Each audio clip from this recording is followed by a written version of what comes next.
guess. Holy shit, Kevin! Wow. What? You got this only nowhere else but you. Kevin is after all. Kevin, I'm not gonna lie.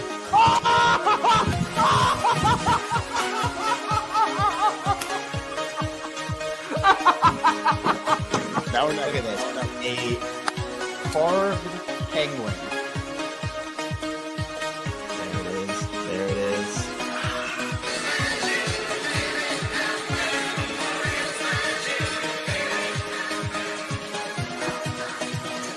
Oh no. Are the O's fine? Are the Orioles fine, Kevin? It's so embarrassing. I was so embarrassed. Okay. The Orioles stole it. That game was stolen. It was stolen from them, then they stole it right back. What?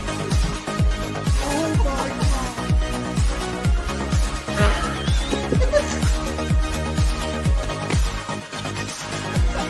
Wait, what's going on?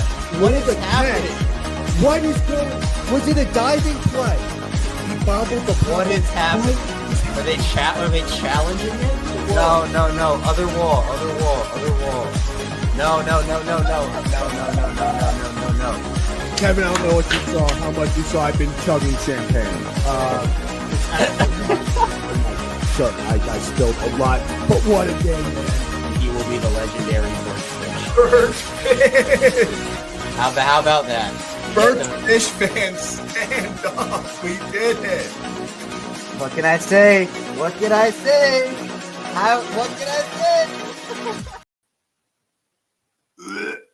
What a gross night for the Baltimore Orioles. Absolutely shut down. Offense could do nothing versus Pepio.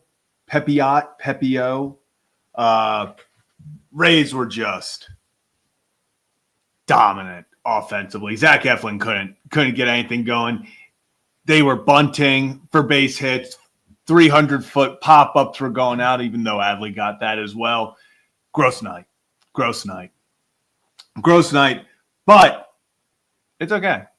You got 3 more against the Rays. Flush it. You got to move on. From it. O's fall back to 11 games under 500.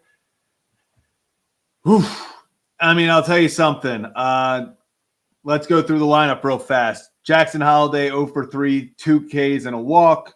Getting on base, obviously, to start the game. Then definitely, probably most likely got picked off. Appreciate replay and appreciate the Rays using the challenge then, because it made that play in, what was that, the second inning, third inning, a whole lot funnier. So it's been something. Adley Rutschman, 1 for 4 with the home run and a strikeout. That was the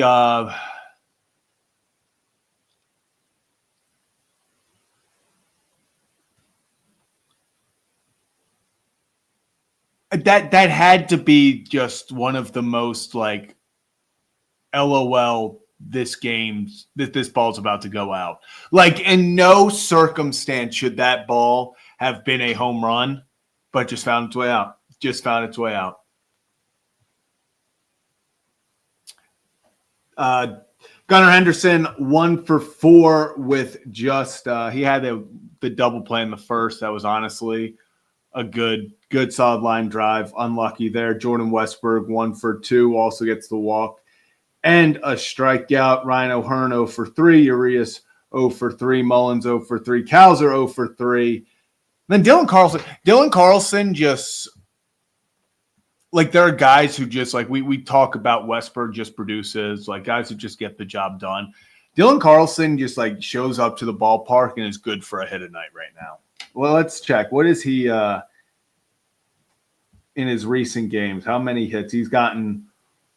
In his recent games, his hit was 1 tonight. Then it goes 1, 1, 0, 3, 1. So of his last 7 games, he's gotten, what would that be, 9 hits. And yeah, Cowser 3 strikeouts looked rough out there tonight. But Pepio killed them, guys. I'm not gonna lie. I mean, you got to just tip your cap. 98 pitches, 4 hits, the 1 run that just should not have been a home run, only 2 walks, 11 Ks. It's just give him credit. Give him credit. You got to give the other team credit too. Pepio is having an incredible season. What is he now? 3.11 ERA. He's a good pitcher. He's a good pitcher, and he dominated the Orioles tonight. The Orioles once again find themselves in that situation where they can't beat good pitching. I feel like Hunter Green is the last upper echelon pitcher they beat. Obviously, Casey Mize they beat in Detroit or against Detroit. But it seems like this team just struggles immensely when a top-end arm is on the mound. And we've talked about Max Fried is looking at him coming up next. But the O's got to find a way to get some runs and be able to just compete against some of these better pitchers, because you can't have – yeah, you're right. Brian Wu, although George Kirby has not looked like George Kirby this year, but yeah, Brian Wu definitely. That was I forgot that they found a way to beat him in that comeback game. It's still just 1-4. You got to flush this. They have to find a way now to win 1 of 2 of the next 3. You have to view this as a 3-game series that you have to. Bullpen looked. I mean, the bullpen's been great all year, or not, I shouldn't say all year. Unfortunately for the bullpen's overall numbers, they get very much inflated by position players. Bullpen had that rough 2-week stretch. What was that? Middle of May. But bullpen has been great, especially, Soto and Selby. Selby getting called up for the next 2 days. This might be the only day he pitches, because I assume he goes back. Yeah, so Selby will also be on the team tomorrow, maybe to get used, but after that, I assume on Wednesday, Trevor Rogers is going to start with Cade Povich on the IL.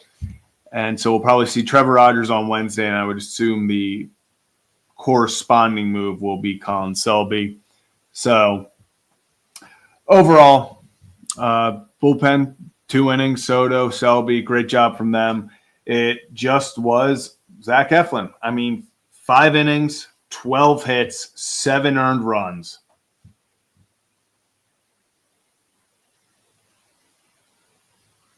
You're not going to win many, if any, ball games when you give up 7 earned runs in 5 innings.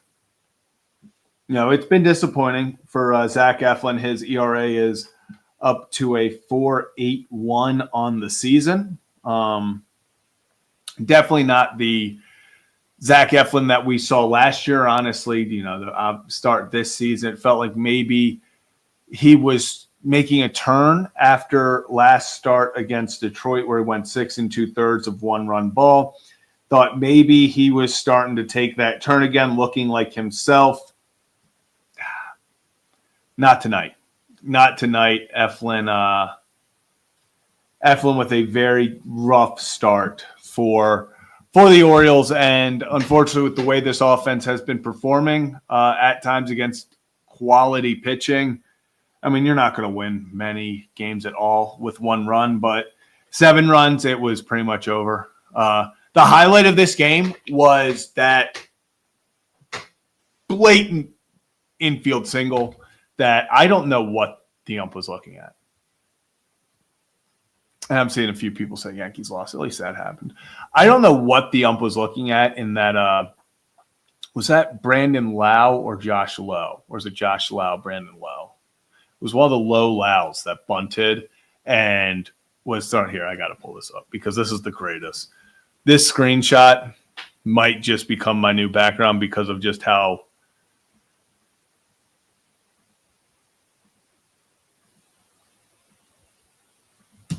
how do you call him? Like, what was he looking at? Like he's lined up. Like what is he?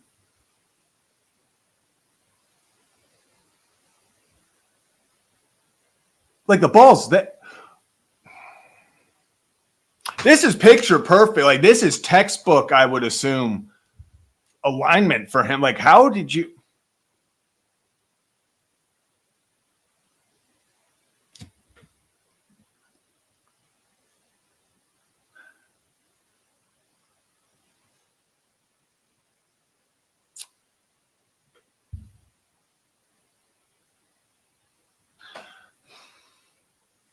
You know what? In the world of, and this is Hunter, it is funny because this was an unbelievable play by Urias. The guy was safe, but Urias made it incredible. He charged it beautifully, made the play, and no. So Tampa lost their challenge in the first inning. So Tampa could not challenge this. So he was out. He was called out, and he was out. He went to the dugout. And Heather, yeah. The other thing is, unfortunately, everyone liked the lineup. Yesterday, everyone hated the lineup. What happens? They go out there and they put on a show 11 runs. Then you have them go out there tonight, and everyone's like, "Ooh, okay, lineup is looking better." Like, I like this. I even put a tweet out. I said 1 through 5, I love it. Holiday, Rutschman, Gunnar, Westy, O'Hearn. Love that 1 through 5. Switching off lefty, switch, lefty, righty, lefty. Beautiful. You had to see this coming. Every time we like a lineup, nothing. Every time we hate a lineup, something. So maybe Manzo needs to take that into account.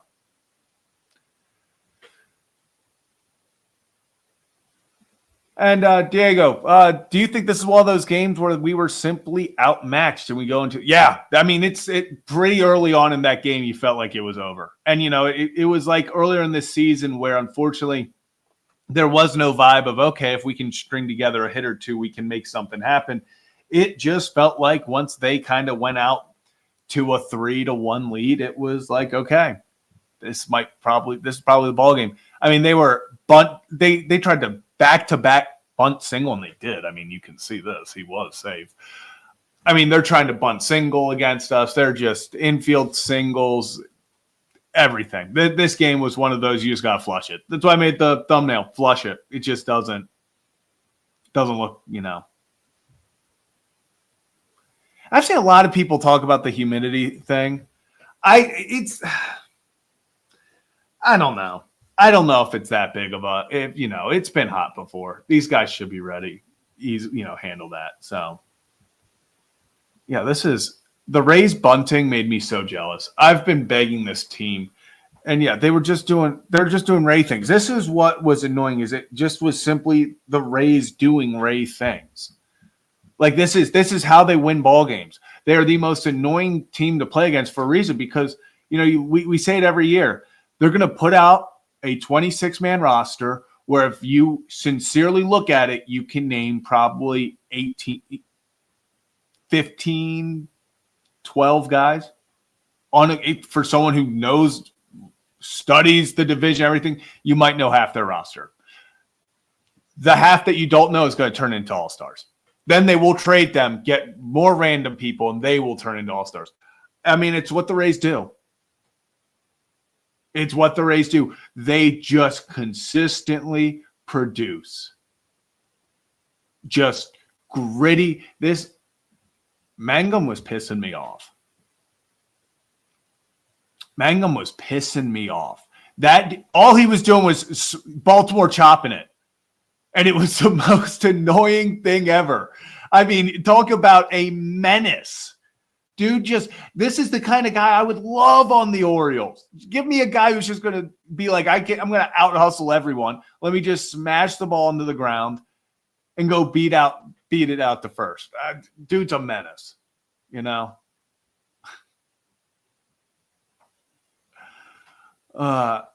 Julian saying,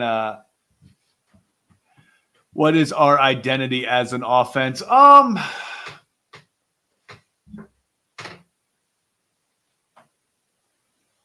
good question. They want to be a gritty team.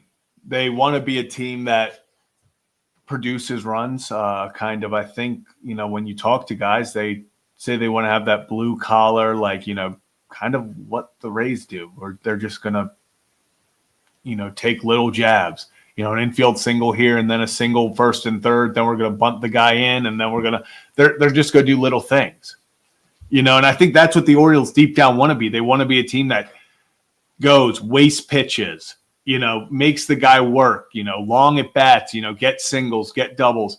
But I don't think they're necessarily there yet.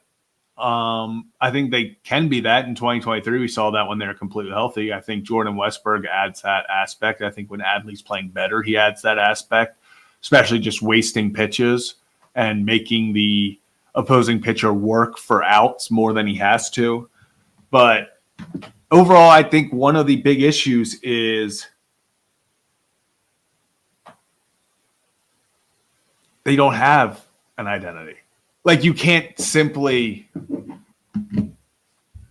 watch their games and go, this is the type of team that they are.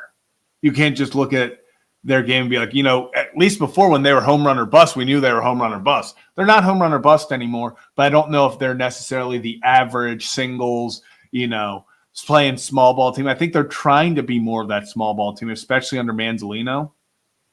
But hey, you have to be good at it. You can't just say, oh, we're a gritty team. You have to be a gritty team. The Royals are a gritty team.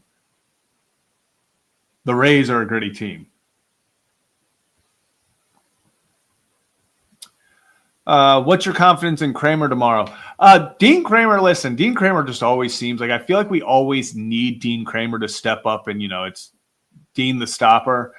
We need him. We need him to. I actually feel pretty good about Dean tomorrow, just because I feel like you said, start against Detroit wasn't terrible, but start against the Athletics was awful. I feel like Dean, it was one inning for Dean and then 6 great innings. So confidence, I'm going to say I could see Dean probably going 6 innings, giving up 3 runs. I think that's been kind of where I'd put my expectations for him. So I think just based off that, I'd say he probably gives you a decent start tomorrow. I think at least you hope he does. We're back in that hoping aspect, because that's where we are as a pitching staff. Cade Povich goes in on the IL again. So now you're hoping another guy can step up. I saw actually Jacob Calvin-Meyer put this tweet out. Let me pull it up real fast, because while we're talking about pitching, we want to talk about something that sucks. So here's the Orioles' actual rotation versus their injured list.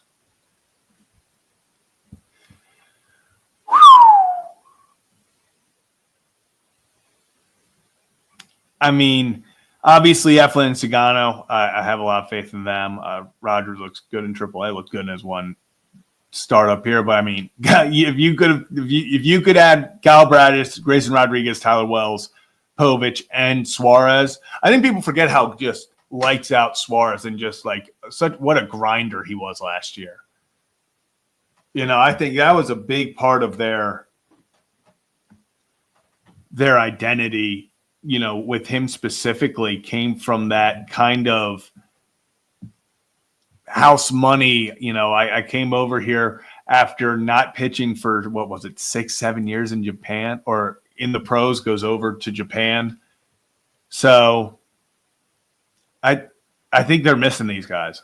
Baseball is so reliant on you having good pitchers to keep you in the game, and this sucks. When you look at this, how different I feel like this season would look like if you could even just, obviously you've had Povich, but for the 4 that you haven't gotten to see this year, if you could just put a random,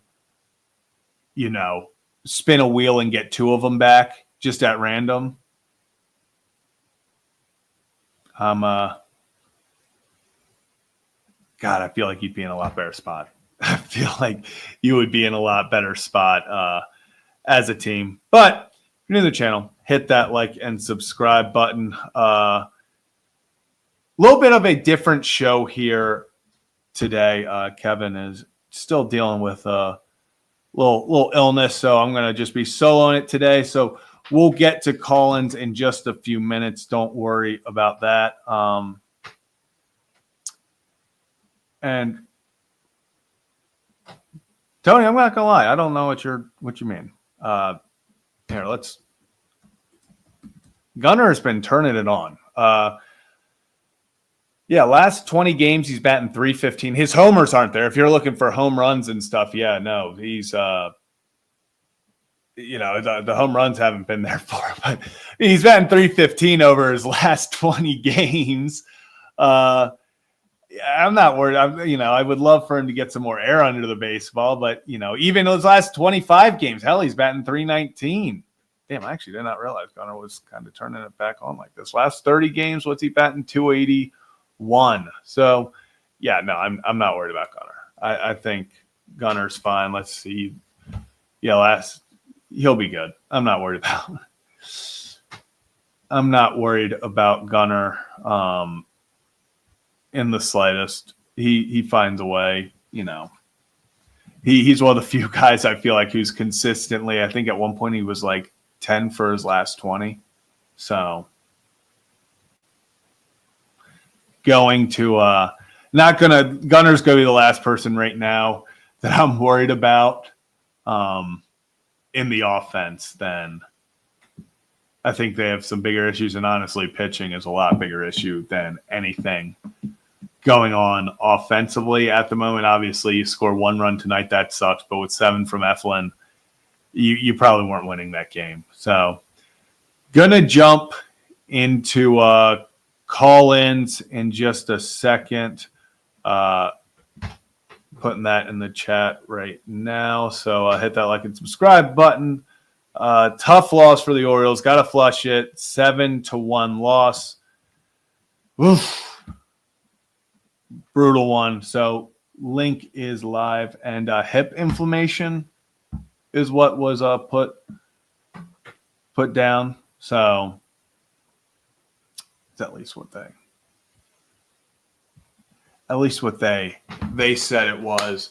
Gonna probably end up seeing Trevor Rogers start on Wednesday. I would be floored, in all honesty, if it wasn't him, but we'll see what happens there. What a disappointing game. Like, genuinely. It feels like it was one of those games where you could get some momentum. You had Eflin on the mound. You're feeling good about that. Maybe just get a win, 4 straight. You can feel a little bit less pressure knowing you really just have to win one of the next 3 against Tampa to get something going and leave with a series split. Now, instead, you got to win 2 of the next 3, to split the series. And it just feels like it puts pressure on guys. And you would have loved to just see it. So, at the end of the day, it's a tough one, but you have to just flush it and go. So let's hop into some call-ins right now. First up, we got our guy Steve. Steve, what's going on? That was atrocious, terrible. Yeah. Whatever you want to call it.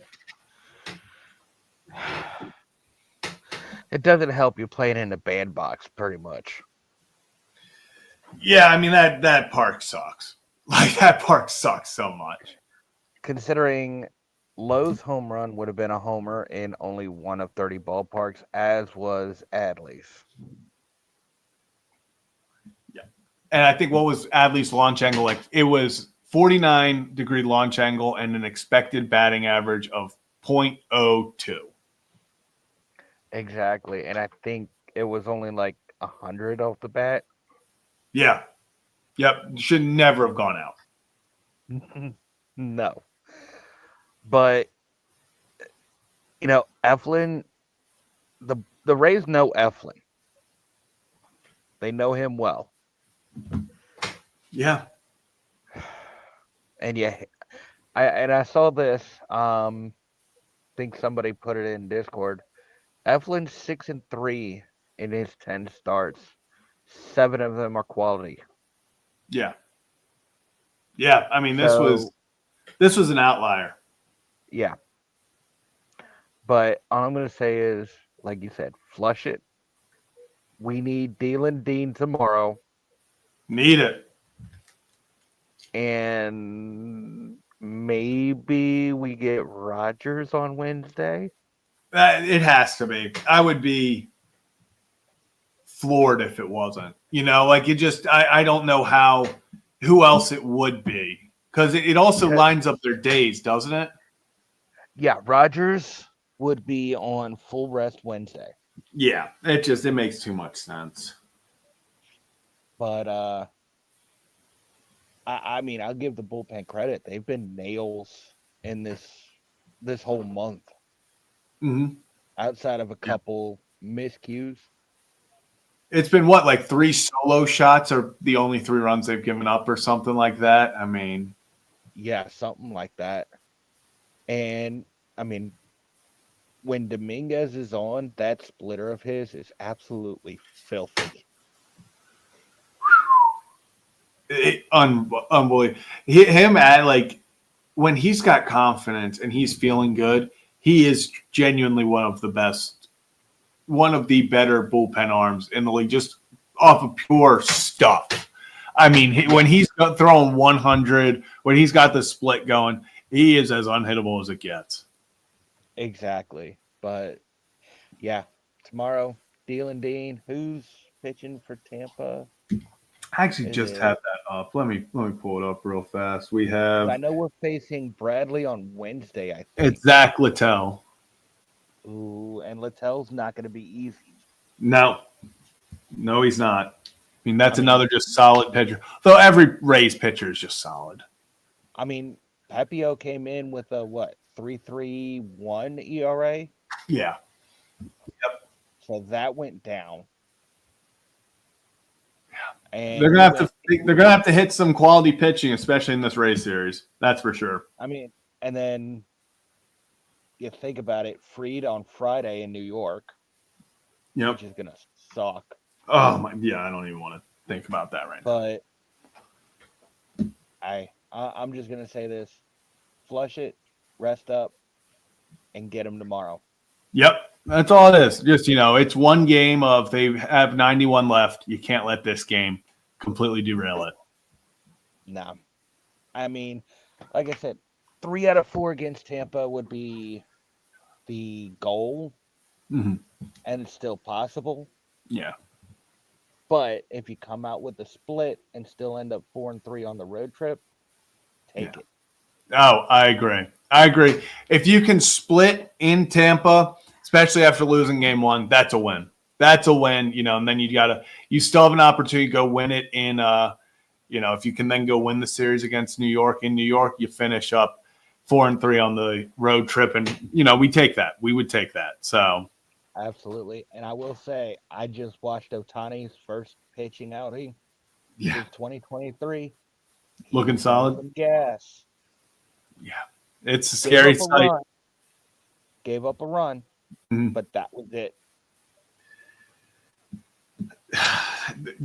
Dude's a unicorn. He truly is. He's just an absolute unicorn. It's unreal. But, really. Steve, appreciate you. Get him tomorrow, Steve. Get him tomorrow, and we'll catch you later. Appreciate you as always, Steve. Awesome.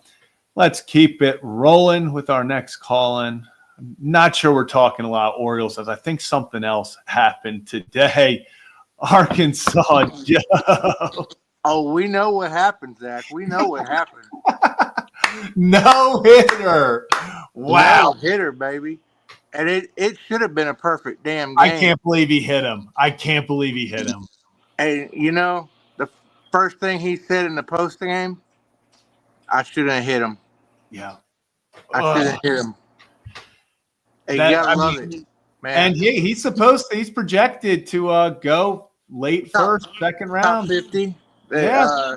21, 22, 21, 22, somewhere in there. It'd be nice. He's been solid for 4 years, so he's an Arkansas kid. The 19 strikeouts, College World Series record. Friend of the show, Ben McDonald, said it's the greatest college pitching performance he's ever seen. It was in person, ever seen in person. I actually was listening on the radio because I do have a day job. Yeah. So, the Phil and Bubba on the call did it perfect. Never used the words perfect game. Never used the words no hitter. 15 up, 15 down. 18 up, 18 down. Very carefully with his wording. Didn't want that announcer's jinx. And, I didn't see it, obviously, but I almost wanted him to challenge the damn call that it hit his foot.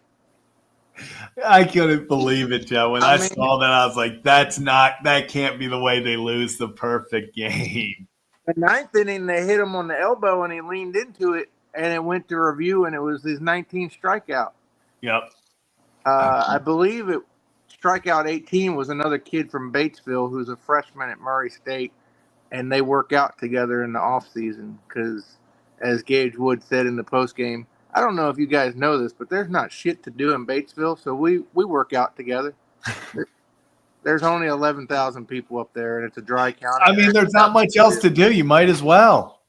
The radio station. So they work out. Dedicated to that. They work out together in the off season. So he gave him a hug and said, "I love you," and that was pretty cool to see. I haven't been paying attention. We either play UCLA or LSU tomorrow night. I want to play LSU tomorrow because I don't think we can beat them twice. Yeah. I'm pretty sure we could beat UCLA twice. I don't think we can beat LSU twice, even though our pitching depth is phenomenal. You saw they beat up Zach Root on Saturday a little bit, so I don't want to chance that. I'd rather play UCLA twice. But nonetheless, 3 more, we get to the finals. 3 more, we get to the finals. Anything can happen, Joe, and you got to keep us updated tomorrow. And I tell you what, if we play Coastals in the finals, Jason and I's love affair might be over for a little while. Yeah, it might come to a screeching halt really fast there. I would not be surprised about that at all. It might. I'd still give him my kidney if I matched, but, Love it. Love it, Joe. Well, Joe, appreciate you calling in. Celebrate that no-hitter, and let's see if the Hogs can get it done tomorrow. EFA Zach Eflin, sign Gage Wood. Get it done. It's that simple, Joe. It's that simple. Man, appreciate you, Joe. We'll see you next time. Do it tomorrow. Go Hogs. Go Hogs. That was one of the best college performances I've ever. That was unreal. Absolutely unreal. Next up, we got our guy Ray behind the scenes. Ray, what's up, my man? Not much. Long time no see. Long time no see, man. How you doing? I'm hanging in there. I was afraid to call in. The pitching was on a good streak. Now it's kind of over. Yeah. They were due for a bad game. Yeah. And, that's the thing is they just have to – the biggest thing is flushing this and getting back out there tomorrow. The one thing they can't do is let this kind of snowball into suddenly you lose 3 straight. Flush it, we're gone, Well, that's the big thing right now is we're all getting excited again. Mm-hmm. This road trip for me is more of the Orioles have put themselves in position to be in position in a couple of weeks. Yeah. Just don't embarrass yourself. Go 3-4, go 4-3. Yeah. Obviously we'd love to go 5-2. We'd love to go 6-1, but you can't go 2-5. You can't go 1-6. No. You have to keep your head above water to a point where if you come back home and go 5-2, 6-1, you still feel pretty good about these next 2 weeks as a whole. Yeah, and that's the biggest thing is just staying afloat and not, like you just talked about, not getting to the point where suddenly you look back on this road trip and you're like, shit, we went 2-5 and now we put ourselves even more behind the eight ball. We gained all this momentum and then we put ourselves, you'd be now 13 games back again. So then or 13 games below 500. So now it's just massive. Like, I agree. You can't like get the season back on this road trip, but you can certainly make it a lot harder on yourself if you drop 5 or 6 on this road trip. You do have to keep it, go 4-3, go 3-4 at worst, and just stay afloat. Exactly. And the big thing for the Orioles right now is, Westbrook's been great since he's been back. It's great to have Cowser back for vibes. Cowser hasn't been good outside of the home run he hit in Seattle. Yeah. His at-bats tonight were terrible, but you need to play him. He's better than the alternative. Mm-hmm. Once they get Bradish and hopefully Gray Rod, who knows at this point, but yeah. And maybe they get Rogers up here in a couple. I'm excited for Rogers. I am too. I honestly, though, I think part of it's at this point, it's like, hey, we've seen some bad pitching, so it can't be worse. Well, like I've been saying, in his career, I think he has an ERA plus at 100. Mm-hmm. Like, he's a league average pitcher. We could have used that the whole year. Mm-hmm. I agree. It's kind of like how with some of the performances we were putting out there. Well, it's kind of like how I'm a big Kramer guy, because you know what you're going to get with Kramer. Even when he's terrible, he goes 5 innings. Mm-hmm. Yeah, it is very rare where Kramer gives you. Hell, had that massive blow-up inning where you're like, shit, game's over, and then he still goes 7. It's like, and then he's like, shit, I got myself in this mess. I'm going to help the team out, and he'll go the rest of the way if he has to. And I agree. You know what you're going to get out of him. Outside of Game 3 in Arlington, but that's beside the point. Yeah, that was. Which I still can't believe they didn't pitch Gibson in that game, but that's a whole different. I know that sounds crazy saying it now, but Gibson won 15 games that year. Yeah. He literally 100 most wins on a 101 win team. It's crazy. And that's the thing. You remember beginning of the year, I was killing the offense. I'm like, the pitching's not any good, but this offense isn't. Like, don't complain to me about the pitching when you lose like tonight. Yeah, 7-1. Like, I don't want to hear about the pitching. Yeah. Like, if it's 7-6 and you lose routinely 7-6, but a couple years ago, Orioles would give up. If you gave the Orioles, if the pitching gave up 7 runs, they would probably win 2 out of every 5 games that happened. Yeah. This year, it doesn't seem like that's the case. No. And I don't think they've won one that way. No. But doesn't feel like it, at least. No. But, we just got to keep – you got to stay the course right now. Hopefully we can make a dent. I think they're going to win tomorrow because Kramer's due for a good outing. Yeah. Usually he's very good at bouncing back. If he feels like he lost the previous game for him, usually he bounces back pretty nicely. And his splitter last week, when he came in relief, was dominant. He's been afraid to use his splitter since it got rocked in April, mm-hmm. And it was on point last week. It was, and so it's like you said. I think the biggest thing we've been saying at all show is flushing it and just go win tomorrow. Today doesn't matter anymore. Just day go by win. Day. Yeah, because tomorrow's gone or today's gone. Nothing you can do tomorrow is going to win today's game. Just win tomorrow. Right. You can't win by 9 and suddenly, they give you the win from tonight. Just win tomorrow. Today's gone. Today's over. Yeah, real quick, Zach, just because my buddies and I were talking about it in the group chat earlier. What does Mancelino got to do to get this job? Oh, okay. So I've had so many conversations. I am under the impression of my thought process is if they make it to the let's say ALCS, automatic. I think playoffs, he gets an interview. Anything below 500, you move on.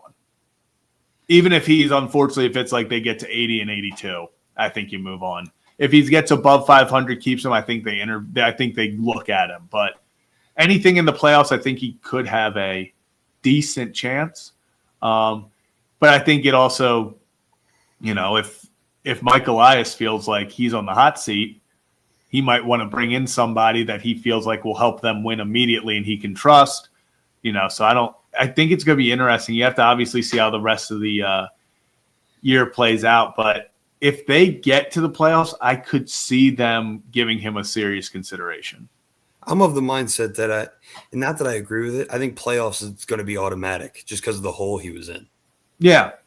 Yeah, it could be. That could be. But I will say, if they make it to the playoffs and don't win any, I think you're still in the same position. I think if he gets to the playoffs and if he wins a single game in the playoffs, it would be very hard for me to be like, we need someone else.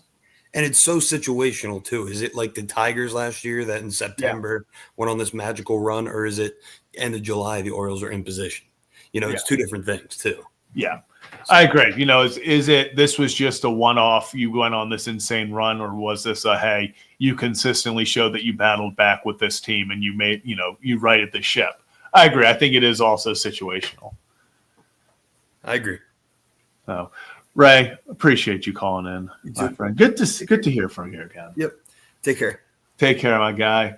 Appreciate that. Yeah, it's going to be interesting to see what they decide to do with Manzolino if this team were to turn around, maybe get into contention. But we're going to keep it rolling. Last call-in of the night. We got B. Ravens behind scene. B. Ravens, what's up, my man? Hate playing the Rays. I do too. The Rays, for me, is the team that does everything right for the wrong reasons. Like, management's always a mess. The roster's always changing. You don't know what it's going to be every single year. And yet, for some reason, they're always 500. They're always in contention. They're always battling for the division. And I just hate playing them for that one reason alone. That they just put out 26 random guys on the street, and they always win 90 games automatically. Exactly. And it just annoys me, the fact that they're like the one. Like, the Yankees are going to be good every year. You know the Red Sox are going to be at least 500 every year. And then the Rays are, like, right there and right behind those two. And every year it's always like, okay, they're the team in the AL East that's most likely to take a step down, right? Right? And then they just come back and do this. They're incapable of it. They are incapable of underperforming. Like, they're just going to go out there, and they always, like last year, traded off Eflin, traded Rosarena, traded off Paredes, and they're getting rid of all these guys, and then all of a sudden you're like, man, what is what are they doing? Like, they're like you said, they're taking a step back. Oh, they're not going to be. Nope, doesn't matter. Lose Tyler Glasnow, Shane McClanahan's out. All their top Under Franco's legal situation. Yeah, it's like everything going horrendously wrong. They're going to win 90 games. I just don't get it with this team. The ownership's a mess. Who knows what they're going to do with the new stadium? Front office is a disaster. They're always a small market team that just trades away all their best players and brings in all these prospects. They're Moneyball. They are.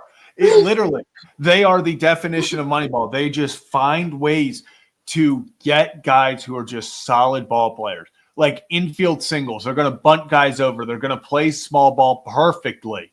They're going to get little things that go their way, but it just happens. It's what they do. It's they put themselves in that situation. You can only get bunt singles if you bunt.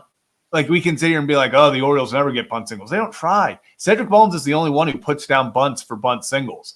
The Rays are going to, just nip you here and there for a base runner there, base runner here. And eventually it overflows, and they have the big 2-3 run inning, and they can separate themselves. But they always have guys on. They have great pitching, and they just find ways to win ball games consistently. Yeah, that's one thing I noticed, is that not only the Rays, but you see the Royals playing small ball. You see the Tigers playing small ball. Like the best teams in the league, not many of the top teams in the league are playing power anymore. A lot of teams are going back to the dead ball era of getting guys on base, bunting in runs, bringing guys home, stealing bases, like playing that type of baseball instead of the one that we're used to from teams like the Yankees every year, the Dodgers every year, are just home run or bust. And I think that's really interesting that you're seeing that the Rays the Tigers, the Royals, Mhm. even a couple of the middle teams, like Cincinnati is one that plays a lot of small ball. Yeah. The Guardians, another one. Guardians. I mean, Guardians are just that scrappy team. They're just always going to be there. The entire AL Central is just built on scrappy teams. That's all they do. Yeah, and when you see like the best teams in baseball, top 10, four teams in the top 10 right now are AL Central. Obviously, the one team that isn't is bottom 3, but yeah, but they consistently hang around. Yeah, exactly. And I want to see the Orioles like follow in that footsteps of getting small ball, winning with runners in scoring position, getting guys on base, not stranding 10 runners a game again. Yeah, and exactly. It's, the Orioles have their opportunities. They get shots, they get chances to get runs in, and they can't do it. The Rays, their biggest thing is when they get chances, they're going to find a way to get them in, whether it's bunting to get them in, whether it's getting, a ground ball to the right side, a sacrifice fly. They are very good at knowing situationally how to get runs in. And after 9 innings, you look up and you're like, shit, they got 6-7 runs off us. Yeah, how many? Yeah. When we want to look at the Orioles, how many bases loaded, 1 out, or first and third, 1 out that ends in a double play, or first, second, or first and second, 1 out that ends in a pop-up strikeout. Yeah, I mean, it's the little things that continuously add up for this team that put them in the position they are in. It's, it feels like at least once a game they have a big situation where it's like they can either get back into a game or separate themselves. And it's first and third, no outs, it's bases loaded, no outs, it's strikeout, pop up, double play. It's like it's over and over. It's they find a way for the first guy, can't get him in, and then inning double play. And it feels like it's the same movie over and over again. Yeah, I mean, first inning today, Holiday leads off the game with the walk. Should have been picked off at first, but then ends up in a double play anyway, so it didn't even matter. Yeah. So, yeah, well, like that. It's just so annoying. It's just, I wish I could be like, hey, but I don't even know what to do. Like, it's just. They consistently we ask for consistency, and they are very consistent being unable to get runners in. And it's even simple things. I mean, like getting runner on third with less than 2 outs, hit a ground ball, hit a fly ball, just stop trying to hit the home run, Yeah, I called them and the same thing I called the Ravens defense early in the year last year. Consistently inconsistent. They'll go out and then win one game and then come into the next and only put up 1 run off of a fluke home run. Yeah. Every time, without question. It's consistently inconsistent. You nailed it. It's just they come out there and that something is going to go wrong. Like, you've watched the team enough to be like, okay, something's going to go wrong here. I just don't know when it is. Whether it's going to be they have opportunities to blow a game open and they can't. Whether it's going to be, hey, yeah, bases loaded, no outs. They keep you on your toes. Whether it's going to be a back-breaking error to lose a game, whether it's going to be leaving the bases loaded, no outs to lose the game, it feels like they are consistently inconsistent. Like one that immediately comes up to me is the Red Sox game where the offense does nothing at the top of the tent, just to come into the bottom of the tent with Devers up, not only not intentionally walking Devers, but then he hits a home run anyway, so and then just ends the game. Like the stuff like that just annoys me. Where yes, that could have been avoided if you potentially walked Devers, but it could have also been avoided if you could score with the guy on second to start the inning. They have opportunities. It's just bad situational baseball. And that's the biggest thing, is this team has failed miserably at situational baseball throughout this year, time and time again. Yeah, they're the one team in the league that has not had a walk-off this year. And for me, that explains everything about this offense. Yeah. The I agree one with team you. that didn't The only walk team in off. baseball. Hopefully we can get one next homestand. But B Ravens, appreciate you as always, my guy. Hopefully we're talking after a win tomorrow. I know. Yeah, I couldn't call in yesterday because I that deep for Father's Day. But yeah, I'm glad to be back today. Also appreciate you, B Ravens, and I'll catch you next time. Awesome. Appreciate you. Appreciate everyone tuning in. This is Kevin and Zach React. A little different tonight. Kevin on the IL, under the weather a little bit. So shorter, I guess not really shorter. Went 15 minutes, but tough game. Orioles lose 7-1. Rays get to Zach Eflin. Offense shut down. Only 4 hits. Tough game. Flush it. Back tomorrow in Florida in the minor at George Steinbrenner Field, the historic children's playground of a baseball field. I mean, we'll be back tomorrow. Spring training field. Be there, be square, and we'll be live after the game, as always. So we'll see you guys tomorrow for another edition of Kevin and Zach React. Craig Kimbrell. Let's go Craig Kimbrell. We'll see you guys. I didn't hit end stream. No, I didn't.